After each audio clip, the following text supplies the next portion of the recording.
hapus-hapusan yuk. Ayo, siapa berani? Yuk. At least gue kalau makan nggak dikit-dikit BAB. At least gua kalau BAB nggak 2 minggu sekali. At least aku kalau tidur gak pernah ngorok kita. Siapa yang ngorok? Saya. Ini kamu. At least gua kalau anak bangun sekolah, gua udah bangun duluan. Cetak. At least gue kalau belajar nggak pernah nangis. Udah belajar dikit-dikit nangis udah belakang. At least aku tolong mandiri gak pernah berisik. Kita. At least gua kalau ngajarin anak belajar, meja belajar nggak rusak. Cetak. At least gue kalau lagi ngejagain anak nggak pernah marah-marah.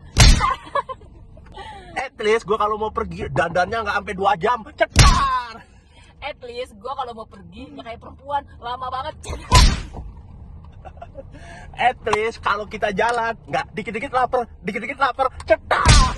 At least gue nggak pernah ngedemin perempuan buat diajak nikah. Gua pernah ngedebil. At least gua nggak punya mantan, tapi mantannya nggak jelek-jelek kayak dia.